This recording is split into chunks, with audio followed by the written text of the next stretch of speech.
मोहिउद्दीन मोहम्मद अल-मारूफ औरंगजेब आलमगीर रहमतुल्लाह अलैह।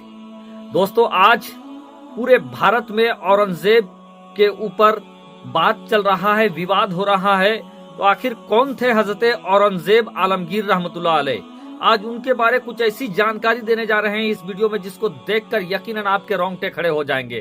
कैसे भारत के अंदर 50 साल तक हुक्मरानी करने वाला एक बादशाह सिर्फ 14 रुपया 75 पैसा के कब्र में आराम कर रहा है, और मौत से पहले अपने बेटे आजम को औरंगजेब रहमतुल्लाह अलैह ने क्या लिखा था दोस्तों। साथ ही साथ औरंगजेब ने अपने पिता शाहजहां को ताजमहल बनाने के बाद क्यों कैद किया था दोस्तों, सब कुछ बताने जा रहे हैं इस वीडियो में। और संभाजी महाराज और छत्रपति शिवाजी महाराज से उनकी अदावत क्या थी वो भी बताने की कोशिश करेंगे। तो चलिए दोस्तों, जानते हैं औरंगजेब के बारे में, उस औरंगजेब के बारे में जिसको मुसलमान हजरत औरंगजेब आलमगीर रहमतुल्लाह अलैह के नाम से जानते हैं। तो क्यों मुसलमान उनको हजरत औरंगजेब रहमतुल्लाह अलैह या अल्लाह के वली क्यों कहते हैं दोस्तों, सब कुछ बताएंगे इस वीडियो में। तो चलिए सबसे शुरुआत करते हैं हजरत औरंगजेब की पैदाइश। तो हजरत औरंगजेब की पैदाइश कहाँ हुई दोस्तों और कब हुई, पैदाइश से मरने तक का वाकया इसमें जोड़ने की कोशिश करते हैं। तो सबसे पहले हजरत औरंगजेब आलमगीर रहमतुल्लाह अलैह की पैदाइश 3 नवंबर 1618 ईस्वी 3 नवंबर 1618 ईस्वी को दमोह मुगल साम्राज्य के अंतर्गत दमोह एक जगह है वहां पर हुआ था। और उनका पैदाइशी जो नाम था वो था मोहिउद्दीन मोहम्मद। बाद में उनको औरंगजेब आलमगीर के नाम से उनका लक़ब पड़ गया, अलकाब मिल गए उनको औरंगजेब आलमगीर का। लेकिन उनका बचपन का नाम, शुरुआती नाम, असल नाम मोहिउद्दीन मोहम्मद था दोस्तों। 3 नवंबर 1618 को पैदा होने वाले औरंगजेब की मृत्यु जो है वो आपको 3 मार्च 1707 ईस्वी को 88 साल के उम्र में, यानी मृत्यु 3 मार्च 1707 ईस्वी 1707 ईस्वी को 88 साल के उम्र में इनकी मृत्यु हुई थी। और वो जो मृत्यु हुई थी वो अहमदनगर में हुई थी। और अहमदनगर में मृत्यु होने के बाद दोस्तों उनको जो दफनाया गया था अहमदनगर से करीबन लगभग 140 किलोमीटर की दूरी पर उनका कब्र औरंगाबाद के खुलदाबाद, जो कि फिलहाल जिसको दुनिया जमाना संभाजी नगर के नाम से जानती है, वहां पर उनका कब्र मौजूद है। दोस्तों, एक बादशाह जिसने भारत के ऊपर 50 साल हुक्मरानी की, उनकी कब्र में कोई बिल्डिंग नहीं बना हुआ है, ऊपर खुला है और मिट्टी का कब्र है। क्योंकि मौत से पहले उन्होंने अपने बेटे से कहा था कि मेरा मकबरा नहीं बनेगा और मेरे मौत के बाद किसी भी तरीके का शाही तामझाम नहीं होगा, बल्कि उन्होंने कहा कि मेरे बेटे, मैंने टोपियां सिलकर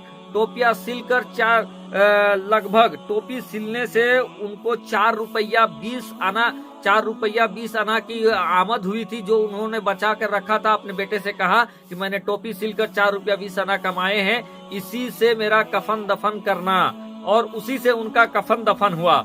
उसके बाद दोस्तों अपने बेटे से कहा कि मेरे मौत के बाद किसी भी तरीके का तामझाम ना करे, और जब मेरा जनाजा को दफन किया जाए तो मेरा मुंह खुला रखना, क्योंकि मैं खुले मुंह से, खुले चेहरे से रब का ज़ियारत करना चाहता हूं, उनकी बारगाह में जाना चाहता हूं। साथ ही साथ हजरत औरंगजेब आलमगीर रहमतुल्लाह अलैह ने कुरान मुक़द्दस को जिंदगी भर वो टोपी सिलते रहे और कुरान लिखते रहे, और कुरान लिखकर उनकी कमाई लगभग 305 रुपया हुआ था, जिसके बारे में उन्होंने अपने बेटे से कहा कि बेटे, मेरे मौत के बाद इस 305 रुपये को गरीब मिस्कीन में तकसीम कर देना, बांट देना। हो सकता है मुझे कुरान लिखते में अगर कहीं गलती हो गई होगी तो रब तबारक व तआला उससे मेरी निजात का जरिया बना दे।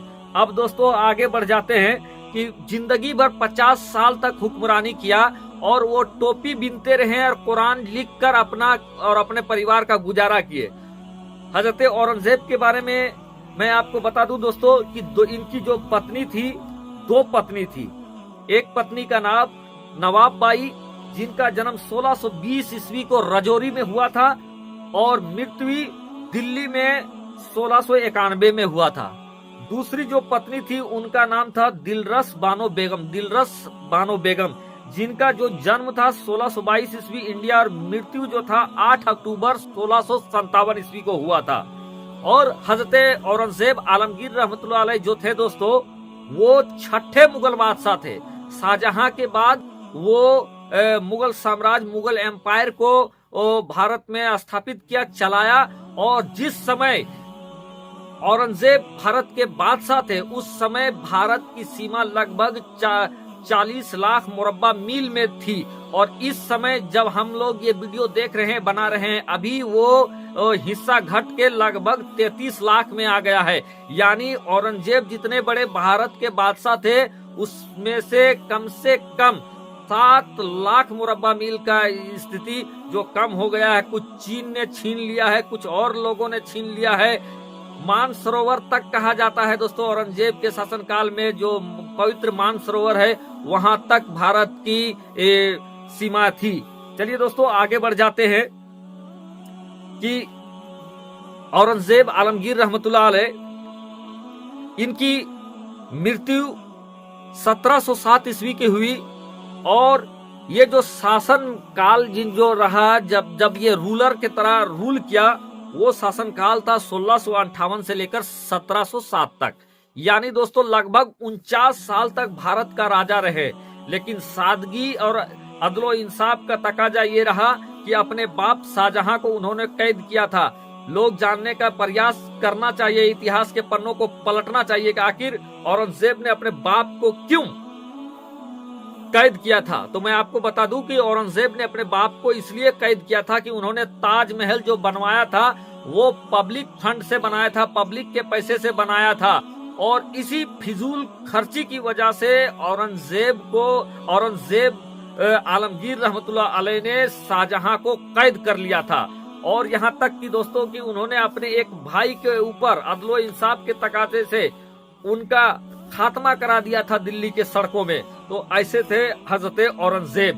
दोस्तों मुसलमान औरंगजेब को क्यों मानते हैं, क्यों रहमतुल्लाह अलैह कहते हैं? तो दोस्तों आज जितना दारुल इफ्ता मौजूद है, उन दारुल इफ्ता में जाइएगा तो एक किताब आपको मिलेगा, जिस किताब का नाम है फतवाए आलमगिरी। फतवाए आलमगिरी अपने शासनकाल में उस वक्त के जितने बड़े बड़े आलिम थे उनको जागीर देकर हजरत औरंगजेब ने ये किताब फतवाए आलमगिरी लिखवाया था दोस्तों, जो आज भी मौजूद है। और वहां से फतवा लिया जाता है, मुसलमान उसके अकॉर्डिंग इस्लामिक काम करते हैं, इस्लामिक फतवा उससे हासिल करते हैं, जिसका नाम फतवाए आलमगिरी थे। वक्त के मुत्तकी, परहेजगार, नमाजी, इबादतगार और उनको अल्लाह के वली कहा जाता है। लेकिन दोस्तों संभाजी महाराज और शिवाजी महाराज के साथ उनका राइवलरी था, टक्कर था, और वो था साम्राज्य के विस्तार को लेकर। दक्षिण में दोस्तों संभाजी महाराज, शिवाजी महाराज ने भी बहुत विस्तार किया था और वो उनकी सीमाएं औरंगजेब की सीमाओं को टच कर रही थी। और जैसा कि जानते हैं हर राजा चाहता था कि ज्यादा से ज्यादा इलाका में उसका शासनकाल हो, शासन रहे और उसका साम्राज्य बढ़े। और इसी साम्राज्य के बढ़ाने के चक्कर में औरंगजेब आलमगीर रहमतुल्लाह अलैह और संभाजी महाराज, शिवाजी महाराज के साथ दोस्तों जंग हुआ, युद्ध हुआ। लेकिन औरंगजेब और शिवाजी महाराज कभी आमने सामने नहीं आए, बल्कि उनके दरमियान हुआ, लेकिन वो दूरी के साथ हुआ दोस्तों, दूर में थे। और औरंगजेब से पहले शिवाजी महाराज की मृत्यु हुई और दुश्मनी के दौरान संभाजी महाराज की मौत औरंगजेब के हुक्मरानी में हुई थी। तो दोस्तों ये थे हजरत औरंगजेब। जिसके बाद दोस्तों अभी जो छावा फिल्म बनाया गया है, और उस छावा फिल्म में जिस तरीके से तोड़ मरोड़ कर इतिहास को दिखाया गया है, उसने नफरत को फैला दिया है, ज्यादा नफरत को फैला दिया है। और ये बात खुद दोस्तों महाराष्ट्र के सीएम जो हैं देवेंद्र फडणवीस ये कह रहे हैं कि छावा फिल्म के बाद औरंगजेब के प्रति और लोगों का नफरत बढ़ा है। और उसी के बाद दोस्तों जो आपके जाकर नागपुर में जो फसाद हुए हैं, उसी का एक हिस्सा है। लोग वहां पर जला रहे थे। औरंगजेब की कब्र का तोड़ने का विश्व हिंदू परिषद ने पहले ऐलान किया था फिर उनका पुतला जला रहे थे और कुरान लिखी चादर को जला रहे थे, जिससे मुसलमान आहत हुए और माहौल तनावग्रस्त हुआ। तो ये थी पूरी कहानी दोस्तों, जो मैंने इतिहास के पन्ने से निकाल के आपके लिए रखा है। कुछ अगर भूल गए होंगे तो कुछ दूसरे वीडियो में आप तक पहुंचाएंगे। फिर मिलेंगे किसी दूसरे वीडियो में। दोस्तों, ये जानकारी आपको कैसी लगी कमेंट के जरिए हमें जरूर बताएं। शुक्रिया, आदाब, नमस्कार।